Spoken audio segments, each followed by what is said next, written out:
이라는 모임이 있습니다. 1992년에 하버드 대학에서 시작을 했는데 지금은 전 세계 대학에서 활발하게 모이는 모임입니다. 대학에서 학생들과 교수들, 그러니까 지성인들에게 지성적으로 복음을 증거하고 기독교 신앙에 대해서 변증하는 그런 모임입니다. 한국에서는 작년에 고려대에서 처음 열렸고 올해가 두 번째 지난주간에 열렸습니다.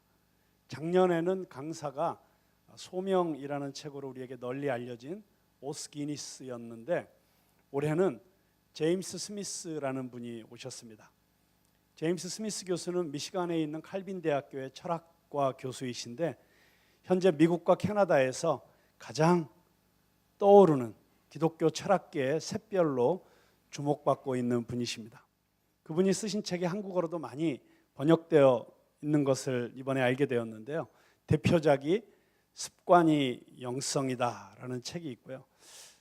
우리 김정현 성도님 아주 너무 은혜로운 푸른나무 이야기 해주시는 가운데 이제 습관에 대한 얘기를 잠깐 하셨는데 이번에 정말 우리 기독교 신앙생활에 있어서 단지 지적인 개념 또는 교리 이것을 배우는 게 중요하지만 그거보다 훨씬 더 중요한 것이 몸으로 실천하는 습관이라는 것. 그래서 그것이 습관이 될 때 그것이 곧 우리의 영성이 된다는 사실을 굉장히 잘 배울 수 있는 시간이었던 것 같습니다. 또 하나님 나라를 욕망하라, 하나님 나라를 기다리라, 뭐 이런 아주 많은 저서가 한국교회 안에 소개되어 있습니다. 근데 문제는 그렇게 훌륭한 분이 오셨는데 제가 이틀 동안 통역을 하게 되었다는 것이었습니다. 근데 일주일 전에 강의 원고를 받았는데 첫 느낌이 죽었구나 였습니다. 정말 철학자 아니랄까 봐 웬 말이 그렇게 복잡하고 난해한지 한국말로 번역을 다 해놓고 보아도 번역은 다 해놨는데 이게 무슨 뜻이지? 한참을 생각하고 또 생각을 해야 했습니다. 그래서 저보다 훨씬 영어를 잘하는 우리 찬양팀의 다이아나 김 자매님의 도움을 받아서 처음부터 찬찬하게 그 정확한 뜻을 찾아내는 작업을 했습니다. 그런데 그 영어를 잘하는 김은정 자매님도 이게 영어로도 무슨 얘기인지 잘 모르겠다고 그렇게 말하는 걸 보면서 제가 한탄을 했습니다. 제가 늘 통역할 때마다 스트레스를 받곤 하지만 이번에는 정말 후회가 되었습니다. 내가 왜 이걸 한다고 했을까? 원망이 되더라고요. 아니 고려대학교에 그 영어 잘하는 교수들이 많을 텐데 왜 이런 걸 나한테 통역을 시키느냐. 또 저기 앉아 계신 제임스 스미스 교수님에게 막 화가 나더라고요. 아니 왜 말을 이따위로 하지? 뭐 이러면서 화를 냈는데 결론부터 말씀드리면 이번에도 하나님의 은혜로 그리고 김은정 자매와 또 장신대 오방식 교수님 도움으로 통역을 잘 마쳤습니다. 그 고려대학교의 그 많은 학자들이 교수님들이 오셔서 정말 그 통역 때문에 큰 도움을 받았노라고 굉장히 칭찬들을 많이 해주셔서 보람이 있었는데요. 어려웠던 만큼 끝나고 나니까 보람도 더 컸습니다. 그리고 강의가 결코 쉽지 않았지만 정말 중요한 내용들이 가득 담겨 있어서 두고두고 강의가 끝난 지 벌써 며칠이 지났는데 지금 하나하나 그 강의의 내용을 되새기면서 묵상을 하고 있는데 참 많은 도움을 받고 있습니다. 그런데 그 강의 중에 우리가 지금 다루고 있는 데스티니와 관련해서 아주 재미있는 영화의 한 장면이 등장을 합니다. 안드레이 타르코프스키라고 하는 러시아 감독이 만든 영화사적인 걸작 중에 하나로 꼽히는 스토커라고 하는 영화입니다. 그 영화에 교수, 작가 그리고 스토커 세 사람이 등장을 합니다. 이 영화의 줄거리는 이 세 사람이 더 존이라고 하는 곳을 찾아가는 여정을 따라가고 있는데요. 스토커는 이 교수와 작가를 그 더 존이라고 하는 그 지역으로 안내하는 안내자입니다. 더 정확히 말하자면 그 더 존 안에 있는 더 룸이라고 하는 그 방, 어떤 방으로 이 두 사람을 데리고 가는 것이었습니다. 자, 그런데 이 스토커가 이 두 사람을 데리고 가면서 뭐라고 약속을 하냐면, 당신들이 그 방 안에 들어가기만 하면 당신들 안에 있는 소원이 그대로 현실이 됩니다. 당신이 지금 마음속에 바라고 있는 것이 그대로 이루어집니다 라고 하는 그런 약속을 하고 그 더 룸으로 이 두 사람을 데리고 가는 것이었습니다. 자, 드디어 그 더 룸 안에 앞에 도착을 했습니다. 그 더 존이라고 하는 것은 아주 굉장히 으시시한 분위기에 마치 인류 종말에 어떤 사건이 있고 난 이후에 다시 회복되는 것 같은 그런 터미네이터 3 뭐 이런 영화의 그런 분위기 같은 장소인데요. 어쨌든 그곳에 더 룸이 있고 그 더 룸으로 들어가는 방 문 앞에서 스토커가 교수와 작가에게 이렇게 얘기합니다. 자, 이제 이 방문을 넘어가기만 하면 당신이 원한다고 생각하는 것이 아니라 당신이 진짜 원하는 것이 이루어집니다. 자, 무슨 얘기인지 아시겠죠? 당신이 원한다고 생각하고 있는 그것이 이루어지는 것이 아니라 사실 당신의 저 내면 깊숙이에서 당신이 진정으로 원하고 있는 그 갈망이 이루어진다고 하는 것입니다. 자, 누가 먼저 들어가시겠습니까? 그런데 그 순간 이 교수와 작가가 얼어붙습니다. 왜냐하면 만약 내가 진짜로 원하는 것과 내가 원한다고 생각하는 것이 다르면 어떡하지? 그런 생각이 이 두 사람을 사로잡았기 때문입니다. 자, 여러분들이 그 문지방 앞에 지금 서 있다고 한번 가정하시고 생각해 보십시오. 자신 있게 그 방 안에 들어가실 수 있겠습니까? 여러분은 여러분의 존재 저 깊숙이 숨겨져 있는 여러분의 진정한 갈망이 무엇인지 아시고 계시다고 생각하십니까? 나는 굉장히 어떤 고상한 걸 원한다고 생각하고 들어갔는데, 근데 막상 그 방 안에 들어가면 정말 내 안에 있는 정말 숨겨진 갈망이 이루어지기 때문에 갑자기 상상치도 못한 어떤 것들이 이루어진다면 여러분 깜짝 놀라시겠어요? 아니면 이게 바로 내가 원하는 것이었어 라고 그렇게 생각하시겠어요? 자, 어떻게 내가 원한다고 생각하는 것과 내가 진짜 원하는 것이 다를 수가 있을까요? 우리가 헷갈리는 이유가 있습니다. 하나님께서는 우리의 존재 깊은 곳에 우리의 데스티니를 향한 갈망을 심어 놓으셨어요.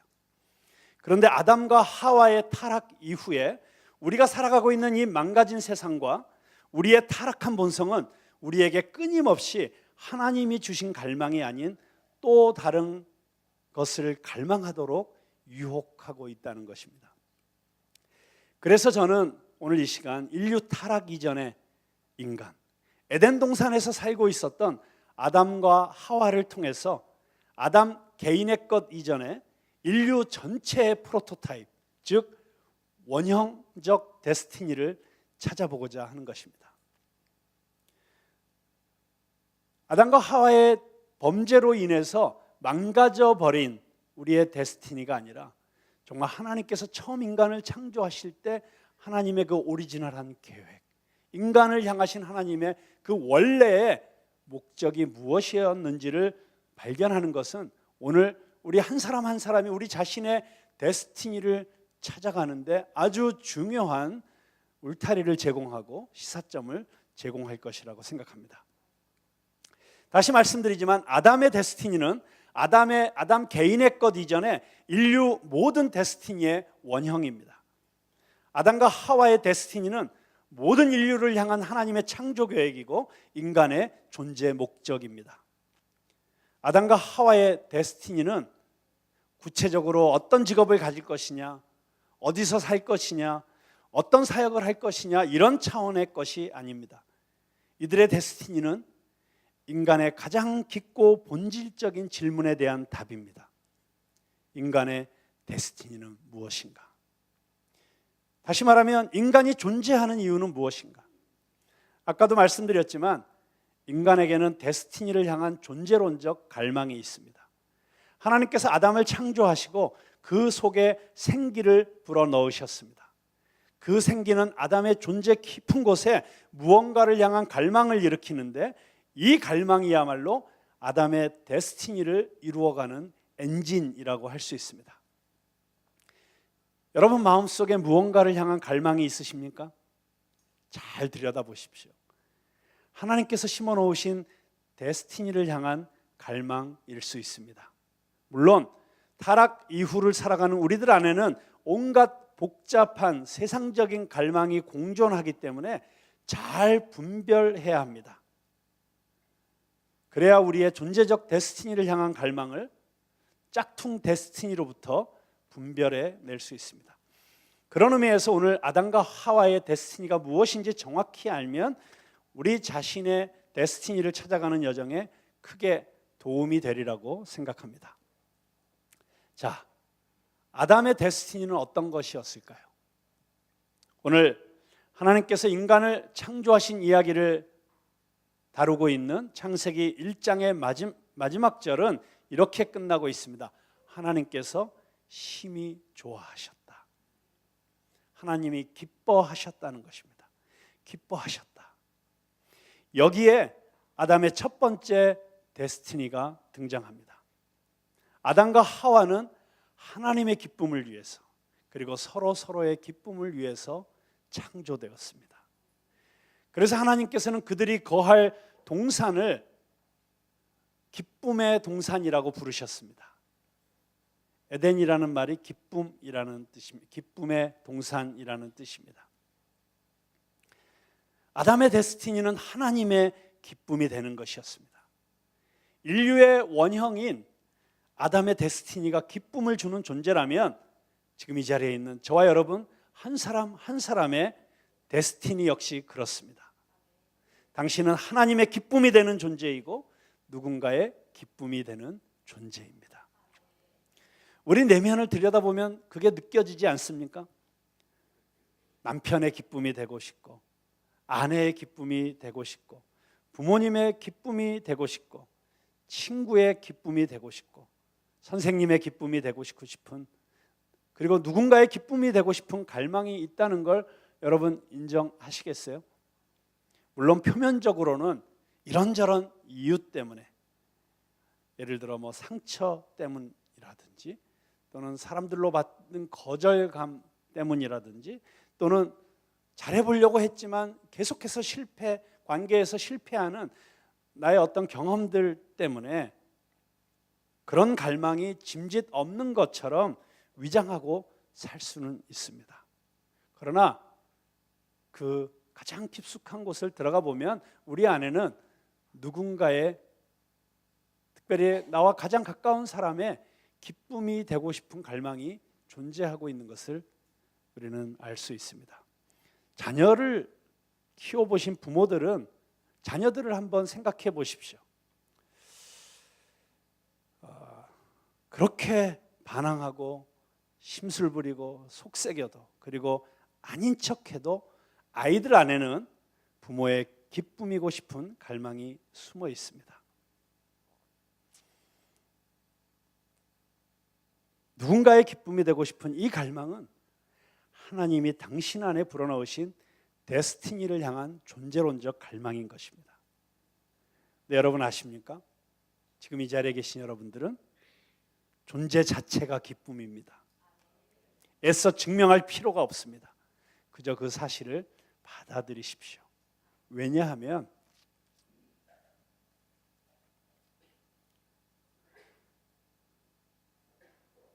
부모에게 있어서 그 아이들이 그냥 있는 모습 그대로가 그 아이들이 어떤 모습을 지금 드러내고 있느냐에 상관없이 그 아이들의 존재 자체가 기쁨인 것처럼 우리는 하나님의 자녀가 되었기 때문에 우리는 하나님의 눈에 기쁨 그 자체인 것입니다. 다른 사람이 뭐라 하든 그것과 상관없이 우리의 존재는 하나님의 기쁨이 되는 존재입니다. 사람들은 당신을 부담스러워할 수도 있고 사람들은 당신 때문에 힘들어할 수도 있습니다. 그러나 하나님은 당신을 있는 모습 그대로 기뻐하십니다. 스바냐서 3장 17절 말씀해 보면 그 사실이 너무나도 잘 나타나 있습니다. 한번 같이 읽어보시겠습니다. 시작. 너의 하나님 여호와가 너의 가운데 계시니 그는 구원을 베푸실 전능자이시라. 그가 너로 말미암아 기쁨을 이기지 못하시며 너를 잠잠히 사랑하시며 너로 말미암아 즐거이 부르며 기뻐하시리라 하리라. 아멘. 네, 여러분 이렇게 찬양을 부르는데도 아직도 잘 실감이 안 나세요? 하나님이 나를 사랑하시고 하나님은 나를 바라보시며 기뻐하시고 계시다는 사실이 잘 느껴지지도 않고 믿어지지도 않으세요? 아휴, 나 같은 걸 하나님이 기뻐하시겠어? 내가 요 모양 요 꼬라지로 살고 있는데 라고 생각하시는 분들 혹시 있으신지 모르겠어요. 우리가 우리 자신을 바라보면서 난 아무것도 아니야, 난 무가치해, 난 실패했어, 내 인생 그냥 이렇게 살다 끝나는 거지 뭐 이러고 있으면 하나님이 너무 답답해하세요. 너무 속상해하세요. 그게 아니라니까. 너 내 말 못 믿겠어? 내가 얼마나 소중한 존재인지 모르겠어? 그래서 하나님께서 이 땅에 오셨어요. 그리고 십자가에서 두 팔을 벌리면서 말씀하시는 거예요. 봐라, 나에겐 내가 이렇게 소중한 존재란다. 내가 너를 위해서 내 목숨을 내려놓을 정도로 너는 그렇게 소중한 존재야. 내가 아무것도 증명하지 않아도 너는 너의 존재 자체로 나의 기쁨이야. 우리가 우리의 존재 자체로 하나님의 기쁨이 된다는 것을 깨닫는 순간 우리는 그 세상 무엇으로도 얻을 수 없는 행복감을 느끼게 됩니다. 우리 마음에 깊은 안정감을 갖게 됩니다. 평안이 우리 마음 가운데 임하게 됩니다. 근데 여러분 아십니까? 우리가 하나님의 기쁨이 된다는 사실을 아는 것으로 우리 인생의 그런 근본적인 불안과 두려움과 외로움이 사라질 수 있는 것처럼 마찬가지로 우리가 같은 우리 동료 인간들 안에서 우리가 누군가에게 기쁨이 될 때 또한 우리는 엄청난 행복감을 맛보게 됩니다. 왜냐하면 하나님은 우리가 데스티니를 발견하고 이루어갈 때 우리가 가장 행복하도록 우리를 디자인하셨기 때문입니다. 우리는 우리의 데스티니대로 누군가의 기쁨이 될 때 가장 행복할 수 있습니다. 여러분 한번 지나온 인생을 한번 쭉 돌이켜 보세요. 언제 가장 행복하셨어요? 나로 인해서 다른 사람들이 행복해하고 기뻐할 때 가장 행복하시지 않으셨어요? 노래하는 사람들이 언제 가장 행복합니까? 내 노래로 인해 누군가 힘을 얻고 행복해하고 기뻐서 어쩔 줄을 모를 때 가장 행복하지 않을까요? 우리 아까 김정현 성도님이 자기 너무 힘들 때 송정미 사모 노래 듣고 힘을 얻었다는 얘기를 듣고 여기 굉장히 행복한 사람이 한 사람 있었을 것 같아요. 네, 제가 그분과 함께 지금 목회를 하고 있는데요. 그 노래 잘하는 가수를 아내로 둔 덕분에 제가 목회에 큰 도움을 얻을 때가 많이 있습니다. 예를 들어서 몇 년 전에 어떤 집사님이 교통사고가 났어요. 차가 급발진을 해가지고 지하 주차장에서 갑자기 차가 튕겨져 나가서 앞에 벽을 들이받아 버렸습니다. 그래서 두 다리가 박살이 났어요. 영동 세브란스에 입원해 있다는 말을 듣고 마침 아내랑 시간이 되어서 함께 신방을 갔습니다. 병실에 그분이 두 다리를 이렇게 기부스를 하고 누워 계시는데 너무 마음이 짠한 거예요. 그래서 그날 그 병실에서 그 누워 계신 그분을 위해서 제 아내가 콘서트를 해드렸습니다. 그분 한 분만을 위한 콘서트. 근데 그분이 얼마나 감격하시고 기뻐하시는지 눈물을 펑펑 쏟으시면서 자기 평생에 이렇게 행복한 시간이 없었노라고, 최고의 시간이었다고 너무 좋아하시는 거예요. 예술의 전당에서 송정미 콘서트 보는 것과는 비교도 안 되는 감동을 받으셨다는 겁니다. 근데 그분이 그렇게 감동을 받으시고 기뻐하시는 모습을 보면서 우리가 너무 행복한 거예요. 노래 잘하는 은사가 누군가의 기쁨이 될 때 그 기쁨이 큰 만큼 노래하는 사람의 행복이 커지는 거구나, 그때 제가 깨달았어요. 그래서 저의 노래가 여러분의 기쁨이 된다면 전 매일 신방 가서 노래를 해드릴 용의가 있는데, 아쉽게도 제 노래는 소음에 가까워서 절제하도록 하겠습니다.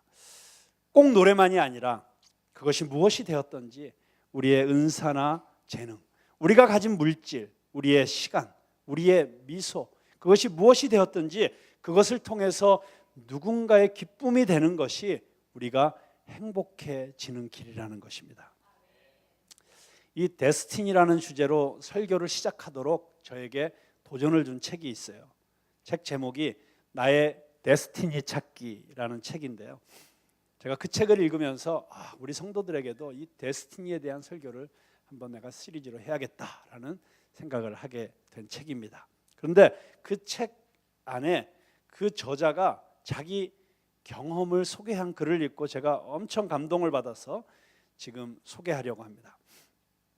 잘 들어보세요. 몇 년 뒤 미국으로 유학을 가게 되었다. 교회 소그룹에서 만난 S 형제는 이분이 수학과를 나오신 분이에요. 그래서 이제 수학 박사학위를 받으려고 미국으로 유학을 가셨는데 그때 다니던 교회 소그룹에서 S 형제를 만났다는 거예요.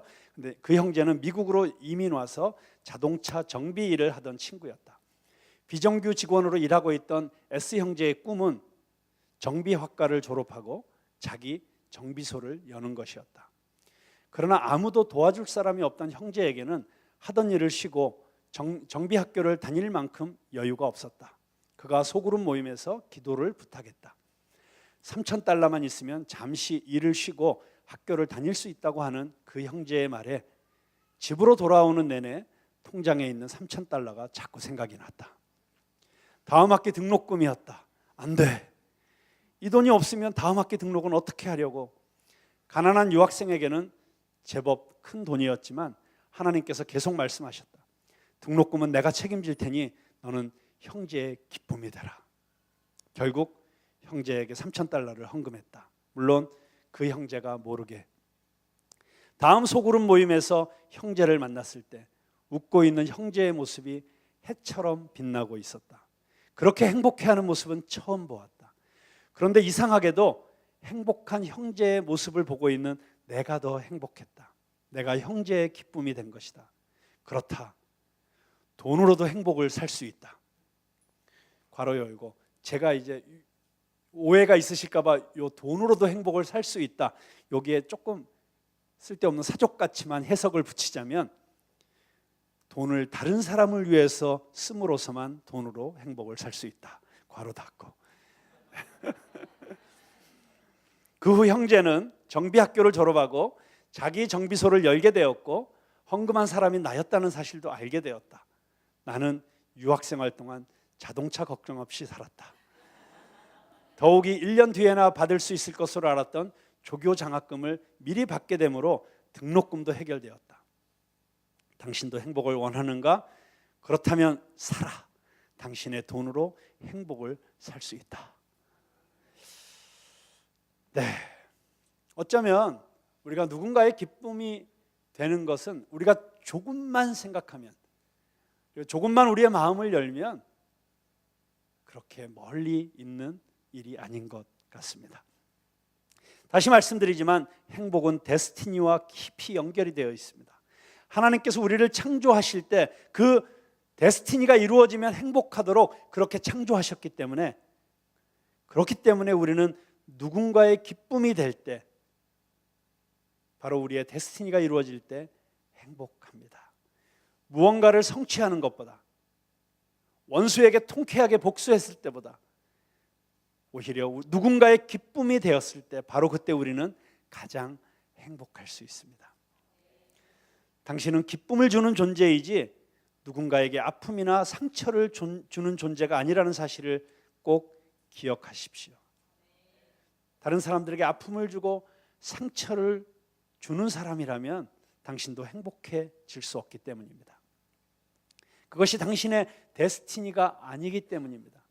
하나님께서 원래 우리를 창조하실 때 우리의 모습은 삼위일체 하나님이 그 하나님의 형상대로 우리를 지으셨기 때문에 그 삼위일체 하나님 안에 완벽한 하모니, 완벽한 친밀함, 완벽한 사랑의 관계가 이루어지고 있는 것처럼 그렇게 사람과 사람 사이도 완벽한 사랑과 조화 가운데 살아갈 수 있도록 창조하신 것입니다.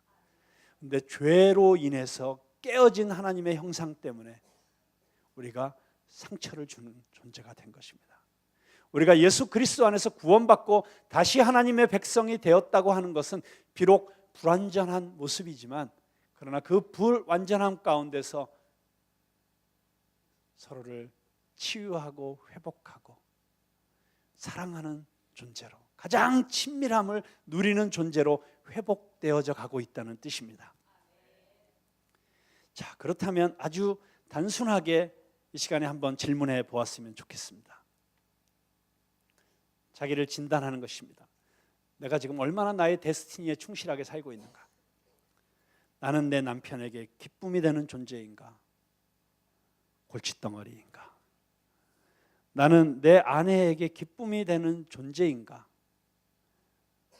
아니면 왼수인가?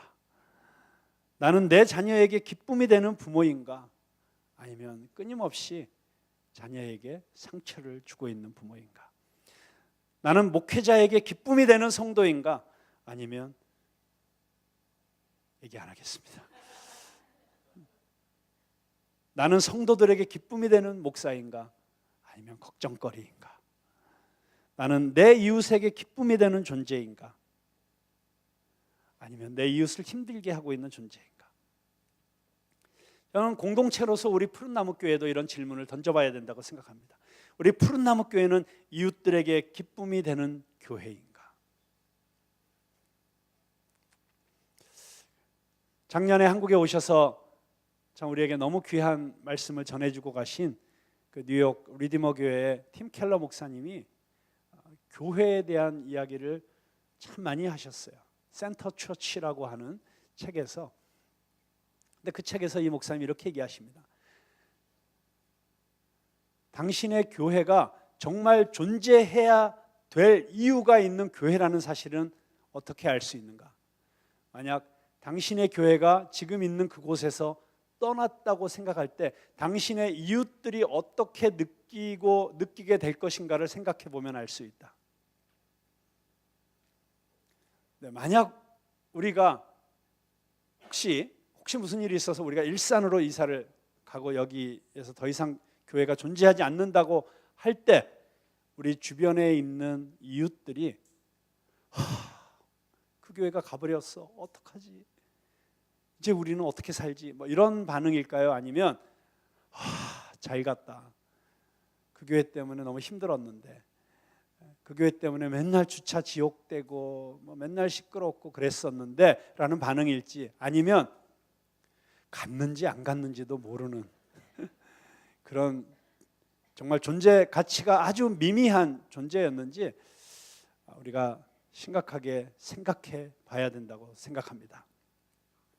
왜냐하면 교회의 존재의 데스티니 안에는 이 세상을 향한, 이웃을 향한 부르심이 반드시 있기 때문입니다. 자, 아담에게서 발견하는 두 번째 원형적인 데스티니가 있습니다. 그것은 아담에게 사명이 주어졌다는 것입니다. 생육하고 번성하고 땅을 정복하고 다스리라. 이것을 우리는 문화명령이라고도 하고 통치위임이라고도 합니다. 아담에게는 하나님의 창조 세계를 잘 가꾸고 돌보라고 하는 이 사명이 주어졌습니다. 아담이 그냥 에덴 동산에서 놀고 먹는 존재로서 지어진 것이 아니라 그에게 뭔가 의미 있는 창조적인 일을 하도록 하나님께서 맡기신 것입니다. 여러분, 그런 의미에서 인간은 사명적 존재입니다. 그 사명이 크냐 작으냐 이런 것은 중요하지 않습니다. 그 사람이 소위 우리가 말하는 금그릇이냐 은그릇이냐 이런 것도 중요하지 않습니다. 중요한 것은 이것이 내 사명이구나, 이 일을 위해서 내가 이 세상에 태어났구나, 그렇게 깨달을 수 있을 때, 그때 우리는 우리의 존재의 의미를 느끼고 그리고 그 사명을 향해서 나아갈 때 진정으로 행복할 수 있다는 것입니다. 윤동주의 십자가라는 시가 있습니다. 쫓아오던 햇빛인데 지금 교회당 꼭대기 십자가에 걸리었습니다. 첨탑이 저렇게도 높은데 어떻게 올라갈 수 있을까요? 종소리도 들려오지 않는데 휘파람이나 불며 서성거리다가 괴로웠던 사나이 행복한 예수 그리스도에게처럼 십자가가 허락된다면 모가지를 들이우고 꽃처럼 피어나는 피를 어두워가는 하늘 밑에 조용히 흘리겠습니다. 여기 십자가는 예수님이 이 땅에 오신 이유였습니다.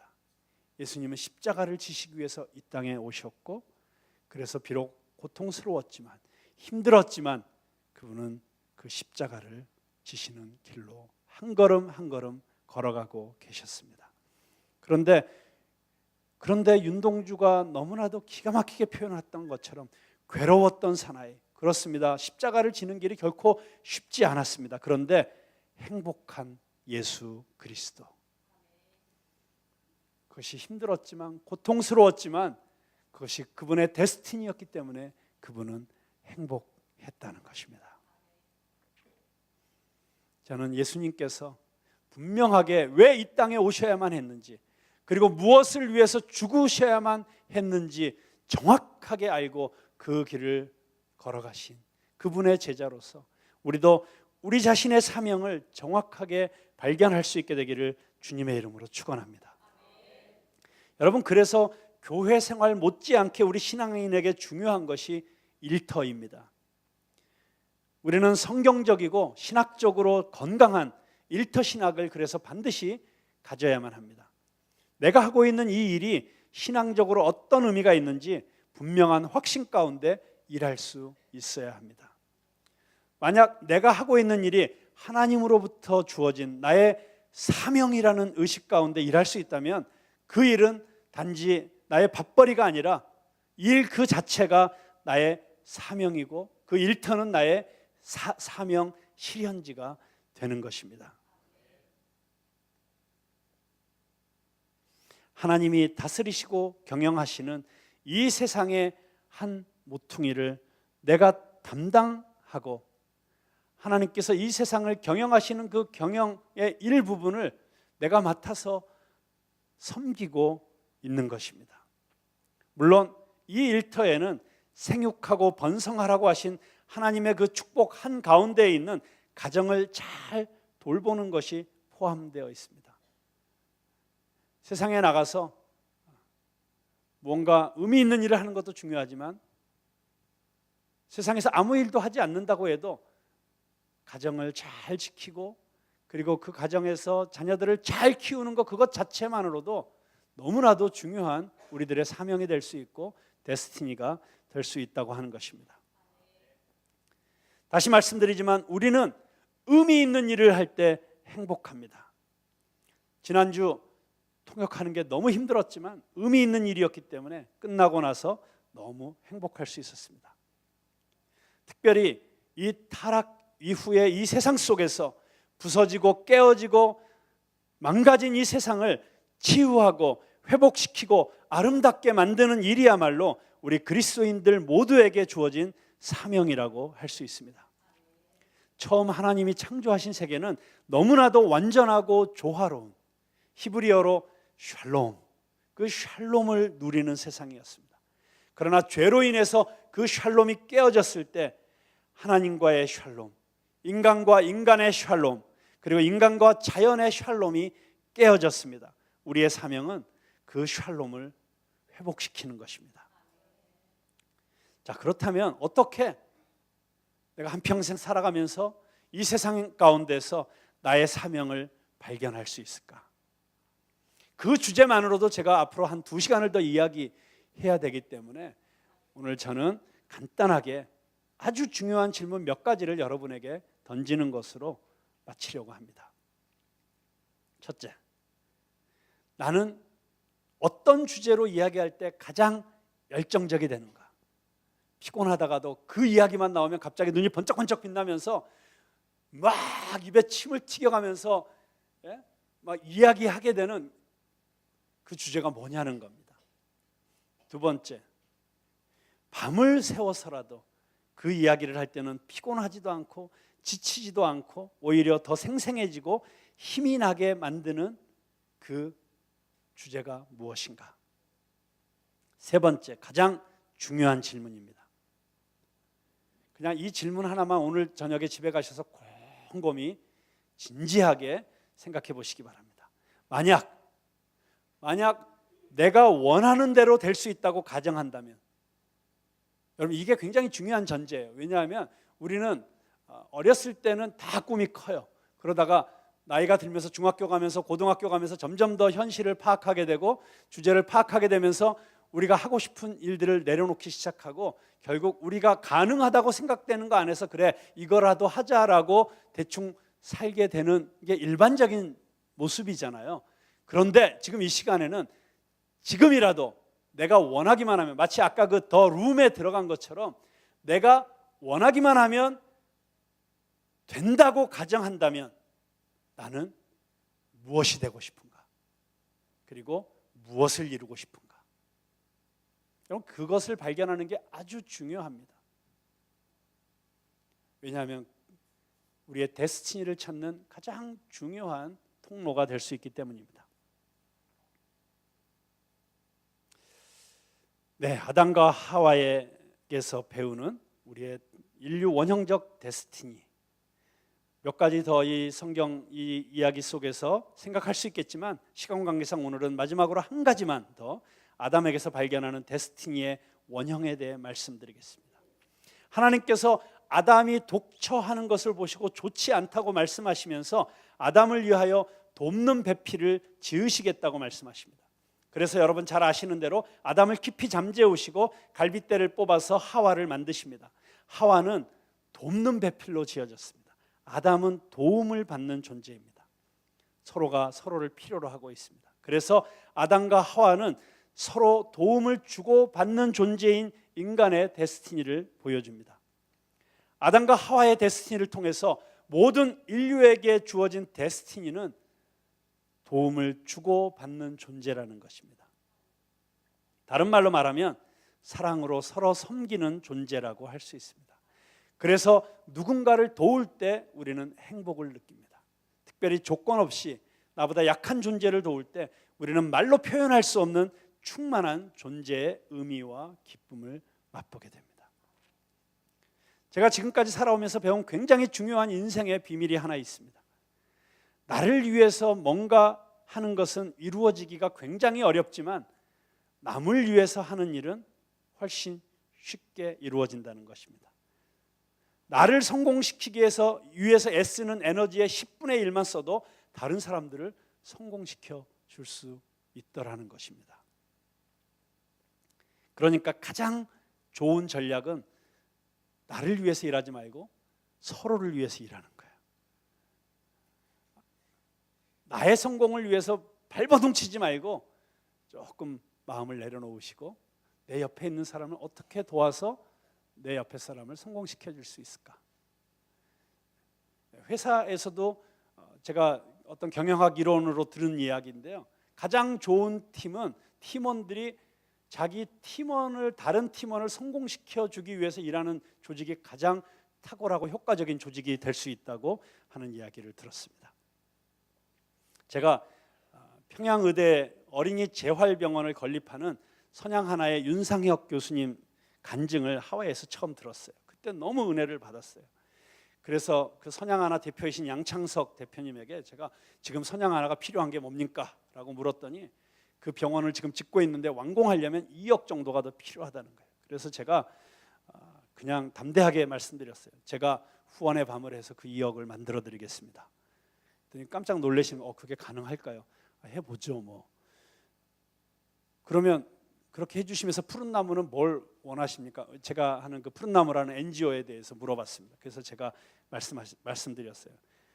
원하는 거 없습니다. 그냥 돕고 싶어요. 그러면서 그때 제가 이 얘기를 드렸어요. 남을 성공시키는 게 저 자신을 위해서 일하는 것보다 훨씬 일이 효과적이고 잘 되더라고요. 그러니까 그냥 도와드리고 싶어요. 나중에 저희를 위해서 뭐 일할 게 있으시면 일해 주시면 됩니다.